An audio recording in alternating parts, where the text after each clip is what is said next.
answer now. I think I deserve it. I'm sorry, Ed, then the answer is no. Tampering with people's brainwaves, mind manipulation, it just raises too many questions. Hi, this is Michael Uslan. You're listening to Batman on Film.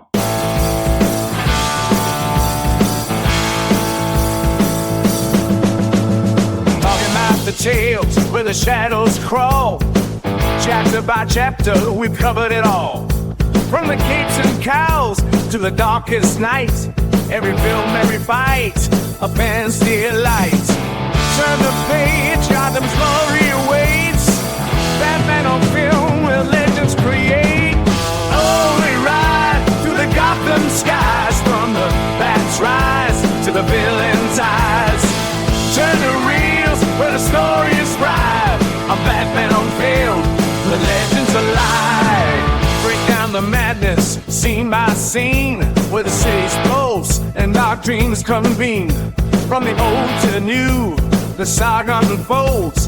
A vigilante sail in the echoing cold. Step into Gotham where justice turns. Through words and whispers, the bat returns. Oh, we ride through the Gotham skies. From the bat's rise to the villain's eyes. Turn the reels where the story is bright.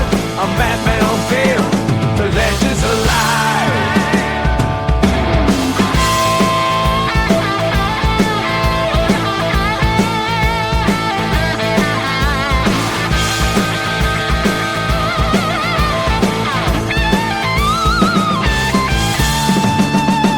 In the shadow of the night, tales untold. Pages turn as the saga unfolds. Join the journey in this timeless quest. Batman on film stands above the rest. Oh, we ride through the Gotham skies. From the bat's rise to the villain's eyes. Turn the reels where the story is bright. I'm Batman on film, the legends alive.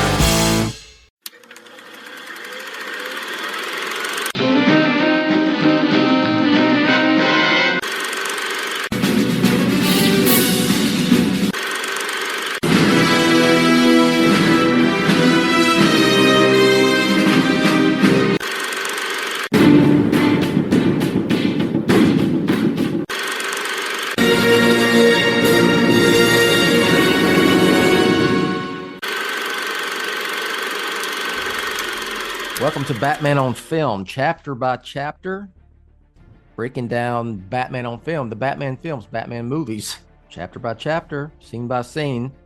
And this is a Batman on Film podcast, batman-on-film.com.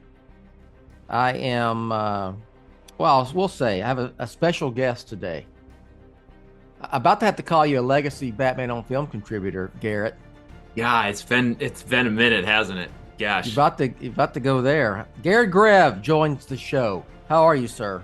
I'm doing really well. The appearances on the podcast have been a little bit fewer and far between than in years gone by. In fact, when we were planning this appearance out in the contributor text thread, Peter Vera's response was, "Welcome back to the show," and I was like, "Welcome back? God, man, I guess it has been that long." I think the last time I was on a BOF show, we were doing chapter by chapter in '89. So, well, you did Penguin, didn't you? I did. We covered a Penguin show. Yeah, so there's been a few things here and there. I don't want to quite hit legacy status yet. Yeah, okay. I tell you what. That's just a little gentle nod right there. Yeah, that's all that is. It's just I appreciate it. It's nice to be wanted. Going through as people say, season of life of extreme busyness with children and children's activities. So it's good for me to get to feel like a kid again a little bit and revisit Batman Forever. That's for sure. All right. Well, I am merely Bill Ramey, the founder of Batman on Film, and we're breaking down Batman Forever. We're already on chapter 3. Too many questions, Garrett. Questions. We're going to start off the first time someone does a chapter by chapter, whatever movie we're breaking down, I give them a chance to tell us about their experience with this film. So, what's your Batman Forever story? Well, I think I was a middle schooler when Batman Forever came out, and it had been 3 years between Returns and Forever, and I was pretty plugged in even as a kid without the internet. I mean, kids my age had the internet. Where I grew up out Yeah. in the woods, sticks of Minnesota, we did not have the internet. So I was like gobbling up any sort of bit of information I could from like if it was Access Hollywood or whatever the show would have been on, or Hollywood Tonight was maybe one Yes. of them at the time. And then, you'd start to see little blurbs and little snippets of stories. Of course, Will Keaton come back, made some of newspapers and talk show conversation. Same thing with Burton, obviously.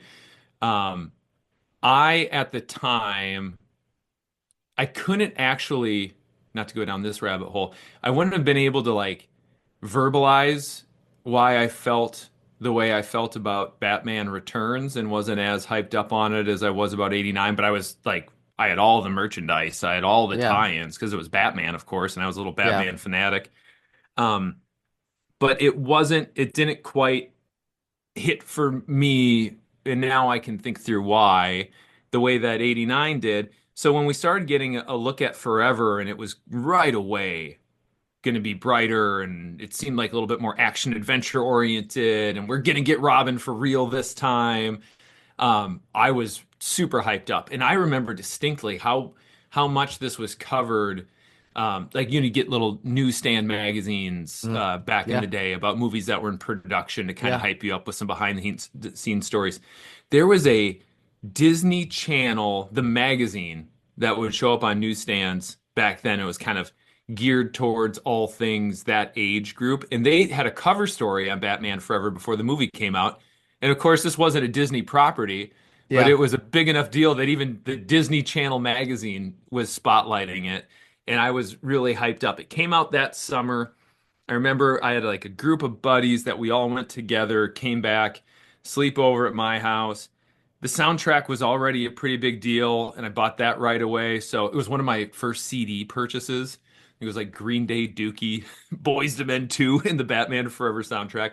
And we listened to that and talked about the movie. And, at the time we all said, this is the best one yet. And because we were kids and we were hyped up. I now, in retrospect, I still know in my mind, Batman 89 is superior to Batman Forever, but this really hit at a different level for a middle school age boy.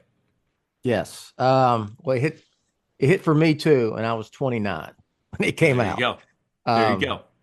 and I like talking about Forever because I think it's got, I don't think, I know it's been unfairly lopped in with Batman and Robin. Amen.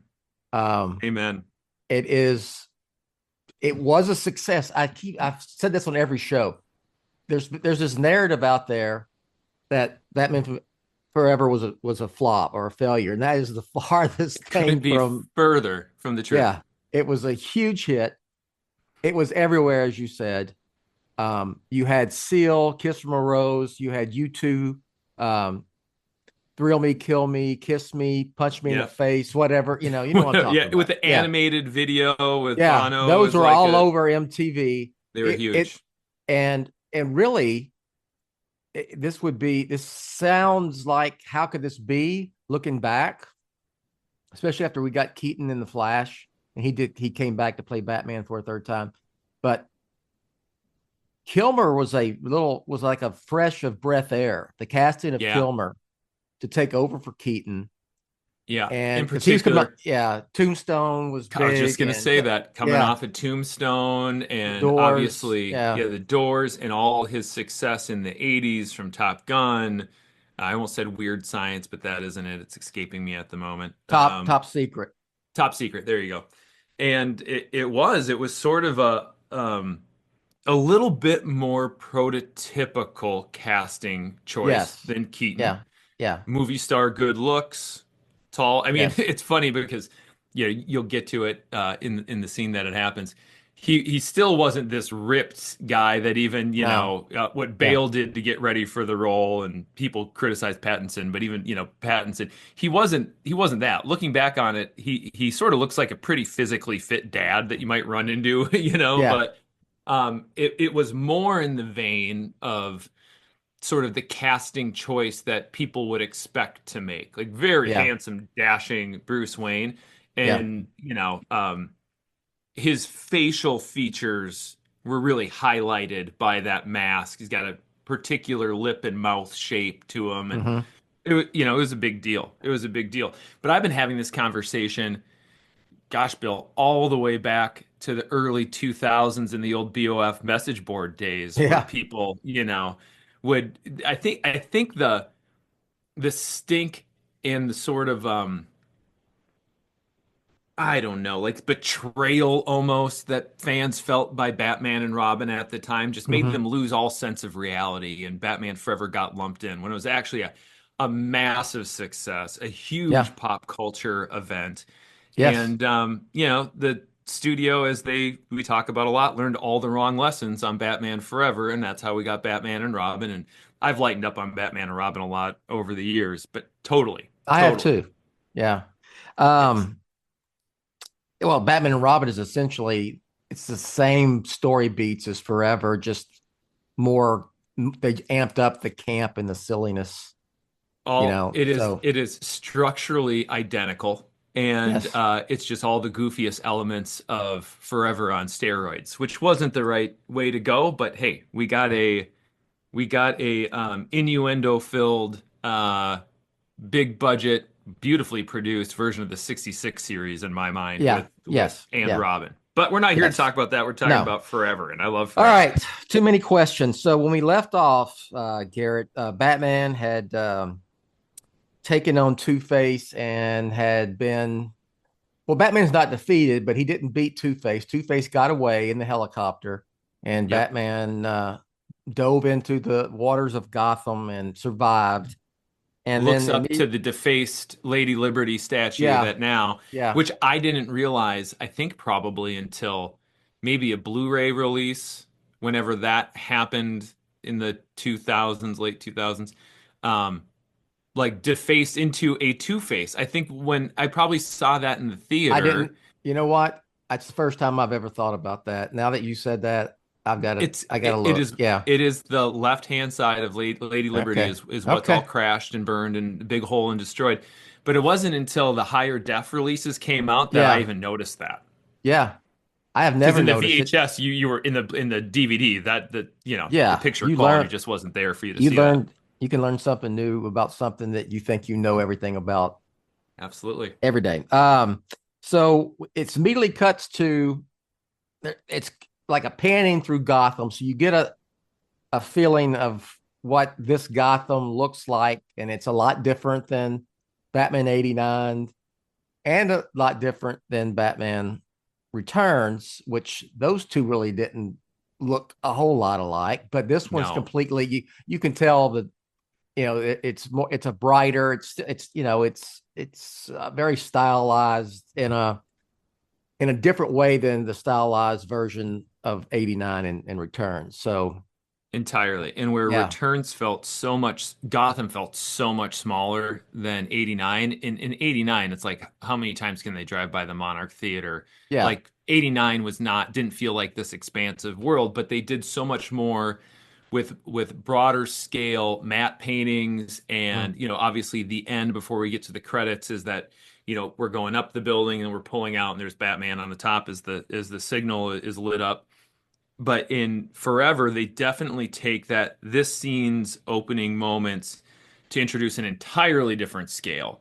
And the big, enormous, oversized statues are there, but it's definitely a brighter, more expansive city, a little less gothic mhm. than '89, and certainly less cramped and dark than Returns.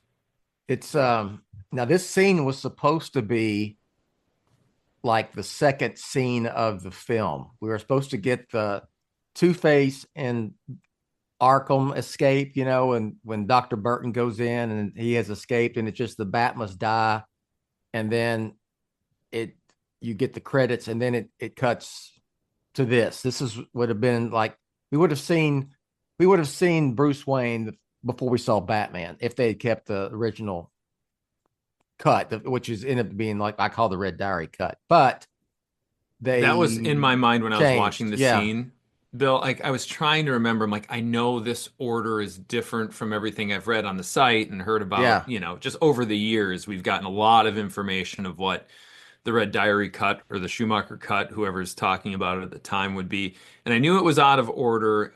And I remembered I knew that escape scene in the script was first.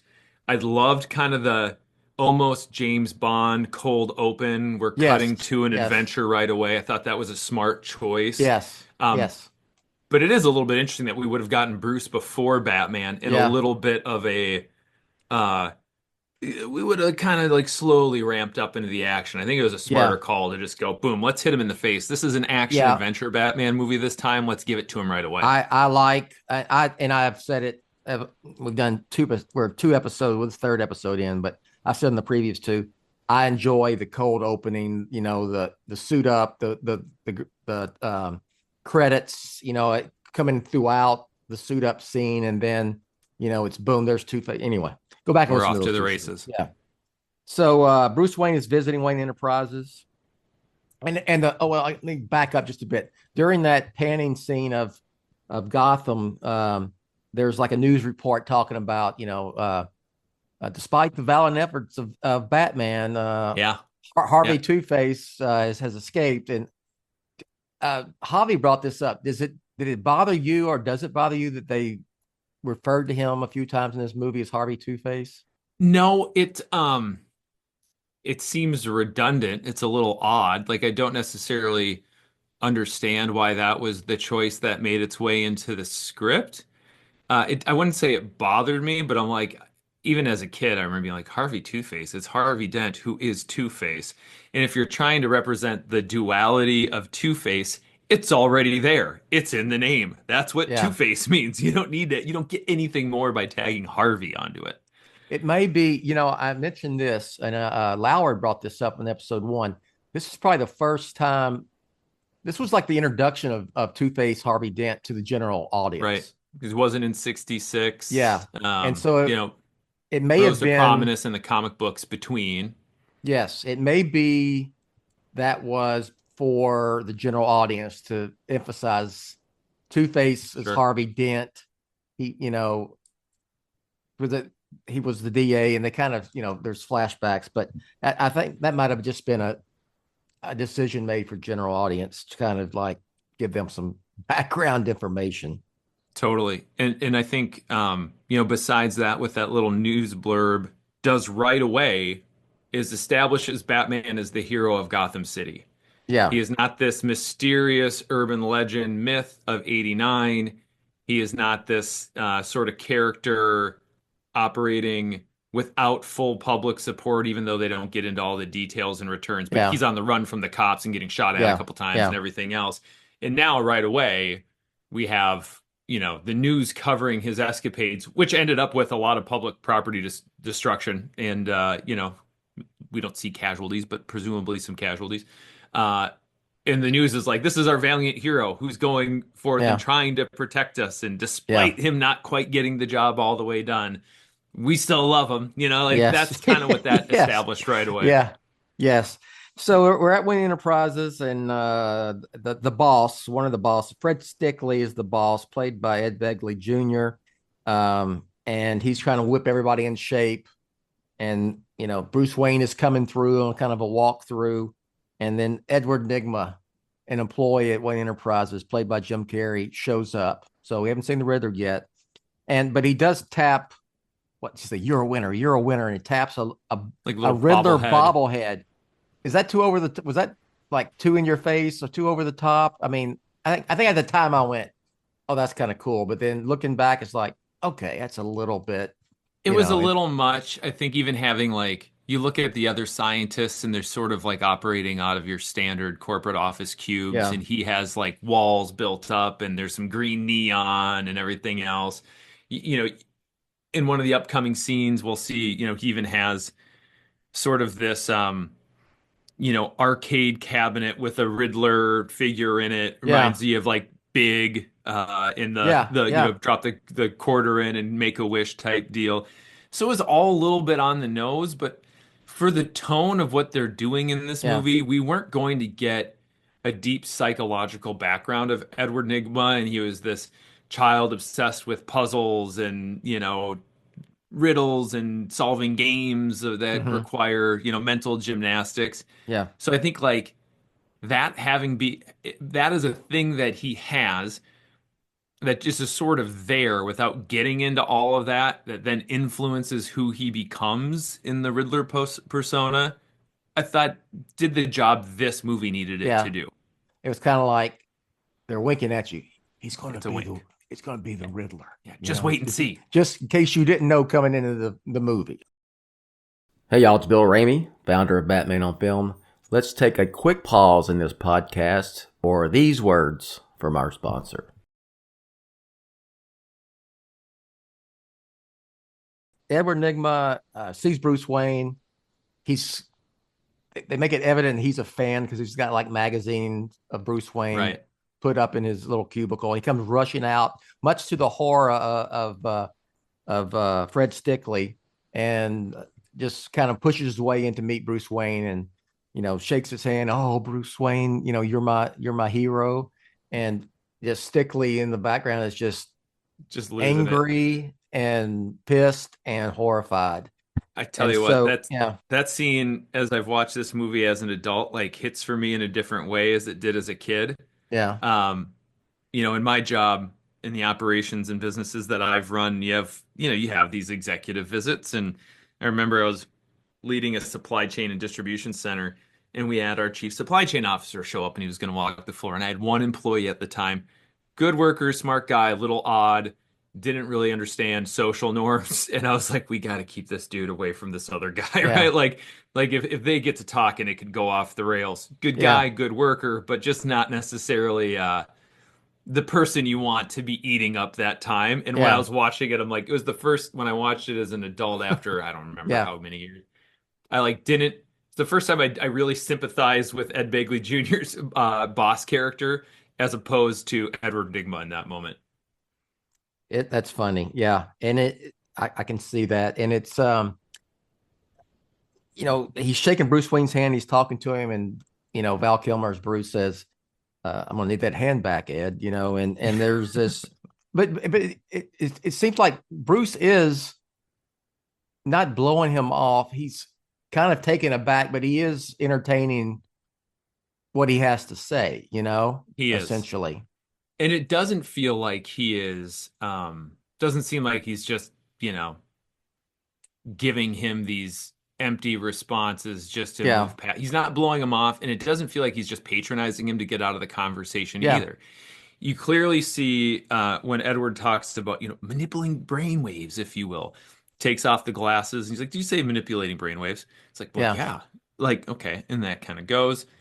But then he's actually offering up, and it feels genuine, offering up to set up time for them to meet, discuss the project. Like he seems intrigued, whether he wants to learn more about it to like prevent the technology from doing the thing he might be worried about it doing, or if he actually wants to explore this as an opportunity. You don't really tell, but he does seem to be generally offering up his time and have a genuine interest in learning more about the project Nygma's trying to push on him. What do you, I should bring this up now or wait till, I'll wait. I think I'll just hint or tease. There's a dynamic between these two characters that I want to compare to from forever compared to the Batman. And I'll wait till till we get there. That's I think I can tell where you're going with that, and that's pretty interesting. But it is, Bill. Yeah. Like I think the interesting thing, because I watched the scene, again last night. Yeah. Essentially have most of this movie memorized. But I'm like, hey, let's go watch this little snippet before we talk. To me, what stood out, it was interesting because he goes from fanboy, pictures of him on the wall, overly eager to meet him, won't let go of his hand, right? I tell everybody you hired me personally. We didn't meet, but your name was on the hiring slip. to we're going to be full partners on this, Bruce. And then when he's like set up the times, like that's not going to be good for me. Yeah, yeah. I deserve an answer. I think I've earned it. Like it is weird how quickly he jumps from like oddly sycophant fanboy to I'm your equal here, and I deserve you Yeah. to. I am entitled It's to like, you giving me an answer. yeah. And it's like, I mean, that's really having a meeting with Bruce Wayne could have been all he could have asked for. And Right? to like, I guess there's like narcissism and, all kind of issues built in with Nigma that you just told me no. Well, to back up a bit. So he's telling him, Edward, about it and the brain waves and manipulation and whatnot. And it's the box. He's pitching him the box. Right? And which it seems to be an absurd device to use. The way it's designed The and way it's crafted, designed, right? The but prop design for it is pretty but out like there. but like in this day and age with, Not that far off. it's yeah, The metaverse and virtual reality and everything else. And it does, by the way, I think one of the things that this very skillfully does in this little part, because there's some real, again, going back to contrast Batman Forever and Batman and Robin, there's some actual like artistic skill that's applied in places where the script is thoughtfully created and you get it does a lot more work around character than you see in the future. The line when Edward talks about, I can't remember it exactly, but it's essentially like, why suffer living in a cruel world when essentially you could escape into your favorite TV show? Like yeah, that hints to this like troubled, sad backstory that this movie's not going to go into because that's not the it, type of movie this is, but it drops the breadcrumbs for you to get there. And in fact, that some of that line, and then the creation of this device for years, way back in the day on the internet message boards and things like that, people used to make up these fan theories and imaginary, they call them headcanons today, where like Jim Carrey's character in The Cable Guy and Jim Carrey's character in Batman Forever were really the same person because in The Cable Guy, it yeah, was his single mom who was always leaving him by himself, and the TV was his babysitter, and he was escaping into the world of the TV shows because he didn't have a real good home life. And then you get this little line in Forever, and it's like, oh my yeah, gosh, it's kind of it's an interesting through line. yeah. I don't buy into that theory, by the way, but it's kind of fun. It so Bruce is asking for more information, tells him to, get in touch with his assistant Barbara to set up a meeting. And while this is going on, he sees the bat signal, and that's where he was if they'd kept the original sequence, he would have. That was to the bank heist. He was going to the bank heist anyway, but they changed that. And by the way, even the bat signal is sleeker and sexier and updated in this one, Yes, yes, yes. Edward says we're gonna be full partners. He's all excited, two of a kind, and then he just when he wants an answer, he's kind of just does this 180, and Bruce Wayne says tells him no. If you have to make me give you a decision now, the answer is no. Brain mind manipulation and all this too many questions. And raises too many questions. And Edward just really blew his gone. big shot. Stuck his foot in his mouth. He pushed the chips in on the wrong hand, and what could have been, if not for this maybe not this project, but something else. Who knows? You take that meeting. Maybe Bruce is really impressed with his intellectual prowess and creativity, and they do something else together. But instead, nope, old Eddie's got to go a different way, and the results are what the results are. Yeah, I mean, with the box, if you had just made it where, like you put on a visual headset, goggles. Right. I mean, it would just be, it would have been like Back to the Future, predicting, doing, being Nostradamus and making predictions and whatnot. For sure. It's crazy. For sure. It's just, but they goofed up the look of it, almost like a blender on someone's head, just Yeah, because Blenderhead. they were just kind of that's what they were, that's what they were going for. Um, so Bruce sees the bat signal. He's got to get out. Fred Stickley says, "We'll discuss this later."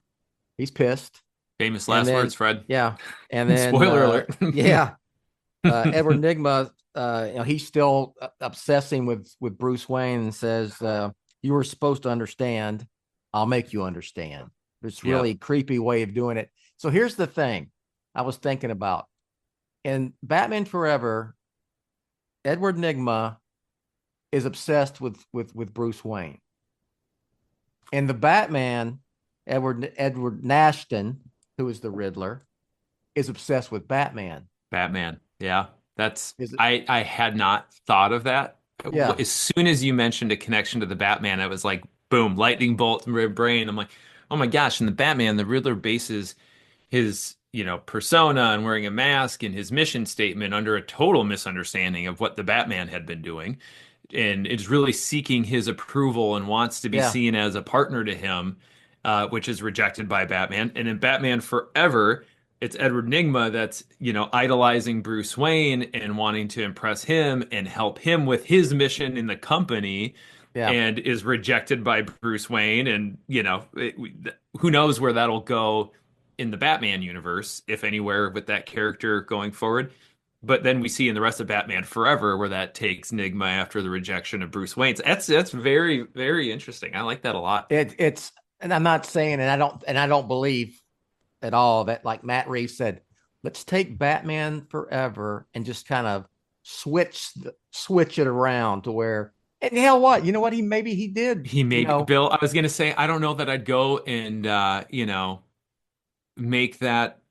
I hate this phrase, but the hill I was going to die on and go yeah, and publicly declare that. yeah, But yeah. I wouldn't be surprised if No, Reeves and now his I'm thinking about it. Yeah, soaking into Batman history and content, we know he took inspiration from the 66 year. We know you can see all these yeah. pieces.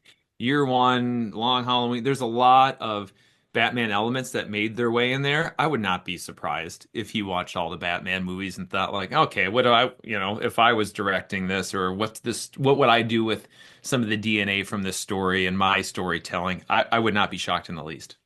I mean, I think about it as like, okay, we've had the Riddler. Okay, last time we had the Riddler, it was like this.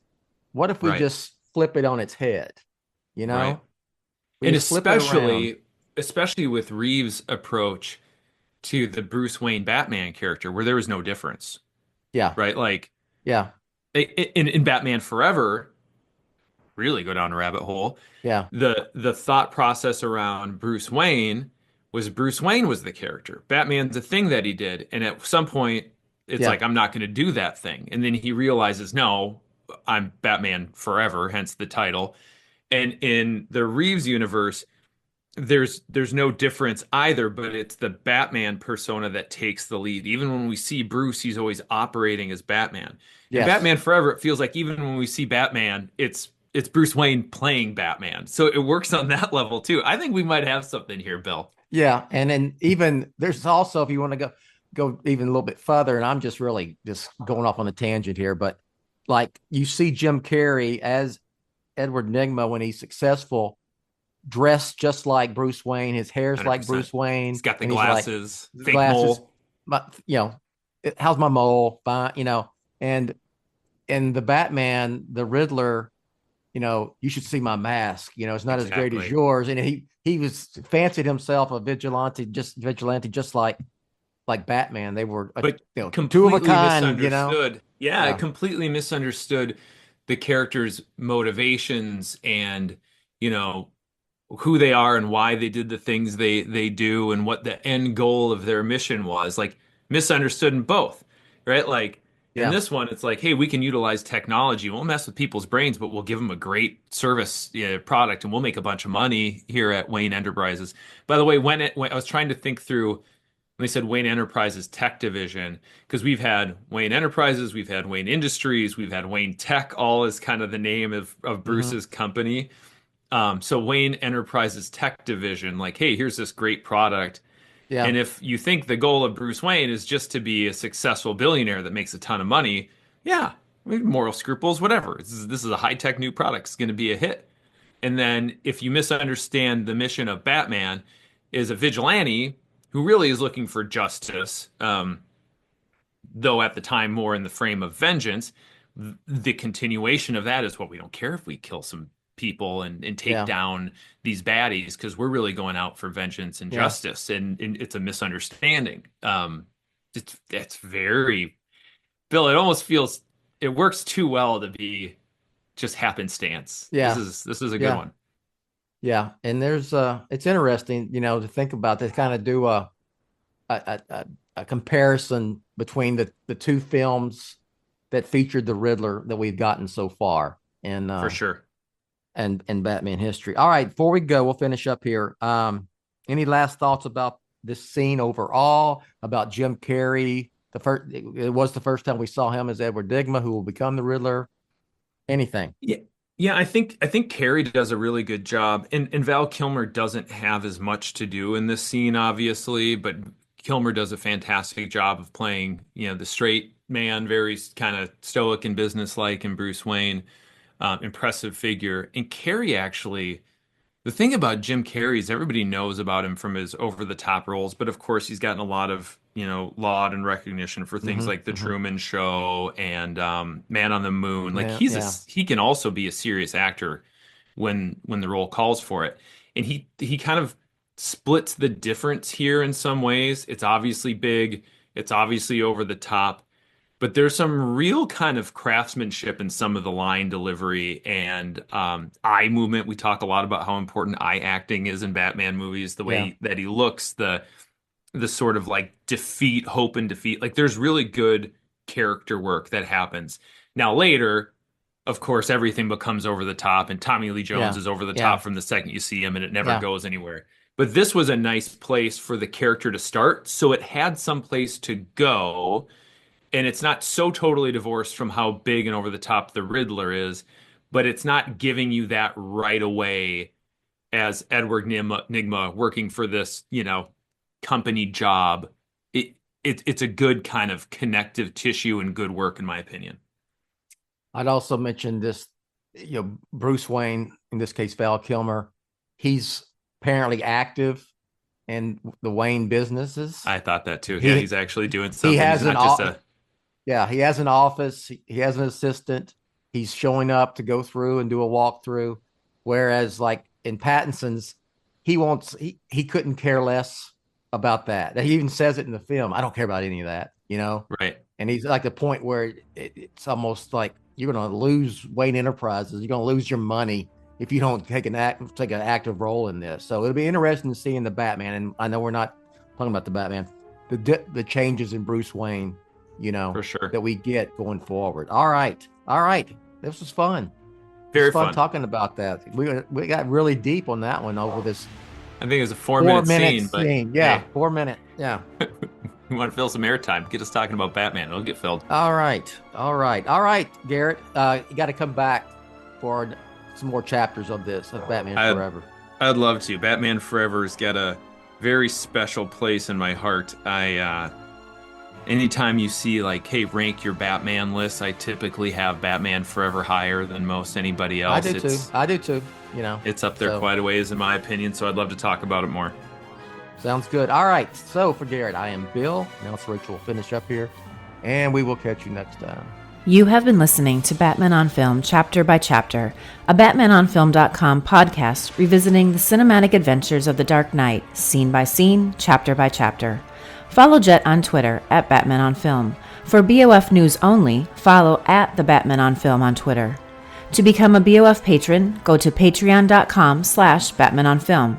To advertise on BOF, visit advertisecast.com/Batman on Film. For Jett and Team BOF, I'm announcer Rachel. Authoritative, definitive, the original. Batman on Film.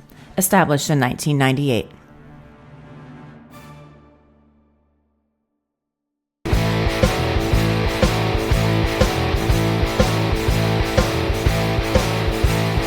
Way back in 98, Jett had a vision clear, still Gotham on the screen, bringing Batman near. From the shadows to the spotlight, and every day that spins, standing tall like the Dark Knight, where every journey begins. All the Batman's riding, the single shining bright. Come on and stop into the night, ready to take this flight. Stand up, Gotham's calling you tonight. We King Crusaders, shadows in the moonlight. Oh, Batman's on film. Oh, Batman's on film. Legends of the silver screen, tales that never fade. From the Batcave to the theater, stories perfectly made. Action every heartbeat, the saga's on the rise. Fighting crime with a mission, see through vigilante eyes. Every frame's a promise, every line a thrill. Let's honor the Bat legacy, together we'll spill. Stand up, Gotham's calling you tonight. We King Crusaders, shadows in the moonlight. Whoa, Batman's on film. Whoa, Batman's on film.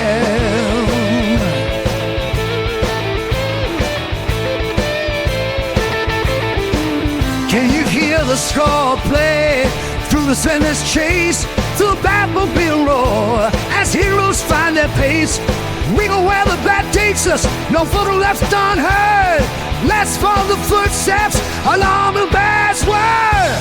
Stand up, Gotham's calling you tonight. We King Crusaders, shadows in the moonlight.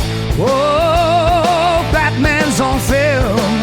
Oh, Batman's on film.